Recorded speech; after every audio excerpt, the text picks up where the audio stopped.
So guys, এটা হচ্ছে আমার এক্সরের একটা হেলমেট। এটা খুলে দেখাচ্ছি, তারপরে এর বিষয়ে কথা হবে। এই হচ্ছে আমার এক্সরের সি ডেভিল। এটা আমার রাইডিংয়ের প্রথম হেলমেট। যখন আমি রাইডিং স্টার্ট করেছিলাম 2020 বা 21 সালে, তখন এই হেলমেটটা কিনেছিলাম। আর এই হেলমেটটা আমি সবসময় ইউজ করি না, কারণ হচ্ছে যখন মোটো ব্লগিং করি তখন কিন্তু এখান থেকে একটা হালকা নয়েজ আসে, মানে এয়ার নয়েজ, যাতে আমার খুব সমস্যা হয়। সেই কারণে। আর তারপর এই হেলমেটটা একটু ভারী ভারী লাগে। আমি এখন যে হেলমেটটা ইউজ করছি একজনের ব্যাটম্যান সিরিজের, ওটা আর এটা দুটোই 1600 গ্রামের, বাট ওটা অনেকটা লাইট ওয়েট মনে হয়, এটা অনেকটা ভারী মনে হয়। জানি না কি ব্যাপার। আর এখন আমি করব এটা একটু পরিষ্কার। আর এই যে দেখতে পাচ্ছ অ্যান্টিফগ ক্রিমটা বা অ্যান্টিফগ ভাইজার, এটা আমি এখন ক্লিন করব। এটা খুলতে হবে, তো তোমাদেরকে দেখাচ্ছি কিভাবে খুলবো। আগে খুলতে হবে এইটা, মানে ভাইজার এখান থেকে এই স্প্রিংটা টানলে এখান থেকে হালকা করে দাঁড়াও। দেখছি জ্যাম করছে, কারণ অনেকদিন হয়ে গেছে মনে হচ্ছে, ওই কারণে জ্যাম হচ্ছে। এটা বেরিয়ে চলে আসে এরকম। এই খুলে গেল। আর এদিকটাতেও সেম, স্প্রিং টানতে হবে। এই যে স্প্রিংটা আছে, এটা টানলে এই খুলে গেল। এইবার করতে হবে হেলমেটটাকে পরিষ্কার। এটা খুলতে হবে, অ্যান্টিফগ ভাইজারটা খুলতে হবে। আগে এটা খুলে নিই। খোলার জন্য কী করব, মিডিলটাতে নখ দিয়ে হালকা করে টেনে এই বের করে নেবো। এই হয়ে গেল খোলা। এইবার এটাকে ওয়াশ করবো। পারলে শ্যাম্পু ওয়াশ করবে, তোমাদের যদি থাকে তোমরা অবশ্যই পারলে শ্যাম্পু ওয়াশ করবে। আর বেশি ঘষবে না, জলে ভিজিয়ে হালকা করে হাত দিয়ে ঘষবে, দেখবে পুরো ক্লিন হয়ে গেছে। আর এটা ক্লিন না হলে না, যখন রাইড করি তখন ভীষণ সমস্যা হয়। এর থেকে ভালো দেখা যায় না, পুরো ভিশনটা নষ্ট হয়ে যায়, ধুলো ধুলো হয়ে আছে। এটাকেও ওয়াশ করতে হবে, এটাও ময়লা হয়ে গেছে। চলো দেখাচ্ছি কিভাবে ওয়াশ করবো এটা। আমি যে দুটো হেলমেটই ইউজ করি, দুটোই কিন্তু পুরো ওয়াশেবেল, পুরো কিন্তু এই প্যাডিংগুলো খুলে ওয়াশ করা যায়। এখন আমি হেলমেট ওয়াশ করি না, একবার দুবার করেছিলাম, তারপর থেকে এটা কিনে নিয়েছিলাম। এটা স্প্রে করলে ময়লা যা থাকে মোটামুটি এগুলো পরিষ্কার হয়ে যায়, সেই কারণে আর ওয়াশ করি না। আর এর প্রসেসটাও তোমাদের দেখাচ্ছি। আগে এগুলো একটু ওয়াশ করে আসি, তারপরে দেখাচ্ছি এর প্রসেসটা। প্রথমে বালতিতে একটু জল ভরে নেবো। এই দেখো, বালতিতে জল ভরে নিচ্ছি, তারপরে দেবো শ্যাম্পু, আর তারপরে দেবো ওগুলো। দেখাচ্ছি প্রসেস। জল মোটামুটি ভরে নিয়েছি হাফ বালতি, দেখতেই পাচ্ছ। মোটামুটি জলটা গলা কমপ্লিট। আস্তে আস্তে ঘষানো হাত দিয়ে, যাতে ময়লাটা শুধু উঠে যায়।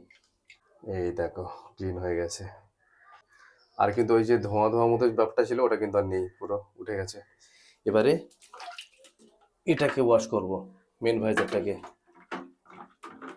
হালকা হালকা করে ধুয়ে নেব। হয়ে গেল। এবার জল দিয়ে এটাকে ধুয়ে নেব। দেখতে পাচ্ছ এটা আমার হাতে মাইক্রোফাইবার টাওয়ার, আর এটা হচ্ছে ভাইজারটা। এটাকে একটু আস্তে করে মুছে নেব, বেশি জোরে চাপবো না, হালকা করে মুছে একটু শুকাতে দেবো হাওয়াতে, তারপরে এটাকে লাগাবো। এই মুছলাম, এবার রেখে দেবো, এখানে একটু হাওয়া খাওয়াবো। এটাও সেম, একইভাবে একটু মুছবো আস্তে আস্তে। অনেক দিন হয়ে গেছে এই ভাজারটা ওয়াশ করা হচ্ছিল না, মনেই থাকছিল না যেটা ওয়াশ করতে হবে। এটা সবসময় ব্যবহার করি না বলে বেচন্দে চলে যাচ্ছিল, তবে এইবার ইউজ করতে হবে এটা মাঝে মাঝে। এবার এটাকেও রাখলাম শুকাতে দেবো। এইবার এই ক্লথটা দিয়ে হেলমেটটাকে মুছে নেবো, একবার ভালো করে মুছে নিই। এবার তোমাদের দেখাচ্ছি ব্যাপারটা কেমন। এই হচ্ছে স্প্রেটা, একবার শেক করে নেবো ভালো করে। তারপরে ভিতরের যে স্পেসটা আছে পুরোটাতে স্প্রে করে নেবো। এই দেখো,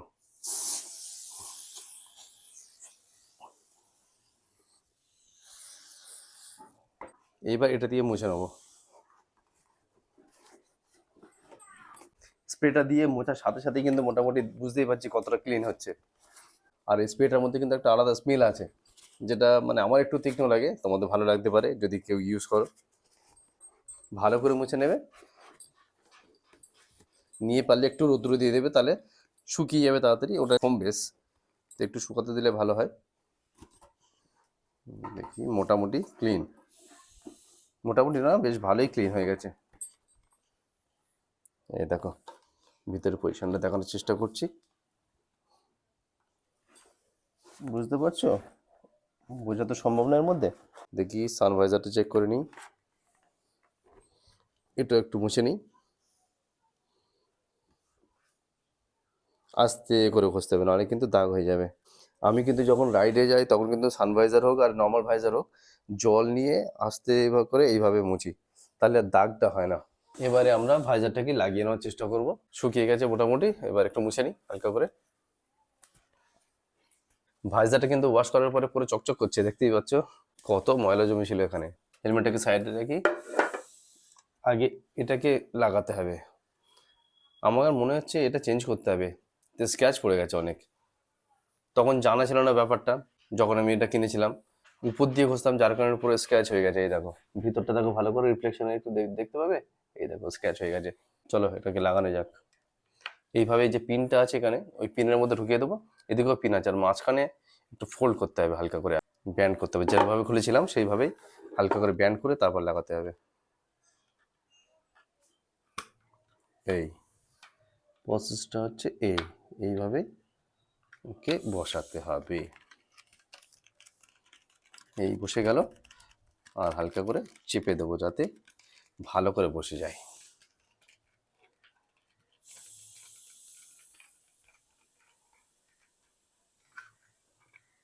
কেমন লাগছে বলো? এবার লাগানোর পালা। হেলমেটের ভাইজারটা উপরের দিকে নেব। এখানে এই দেখো ঘাট করা যে দুটো পজিশনের মতো বসাতে হবে। আগে পজিশন করে শুধু প্রেস করে দিলে বসে যাবে। হয়ে গেল, হেলমেট রেডি। দেখতেই পাচ্ছ হেলমেট কিন্তু পুরো রেডি। হেলমেটটাকে তোমাদের একবার পরে দেখায় কেমন লাগছে হেলমেটটা পরে, তোমরা কমেন্ট করে জানিও।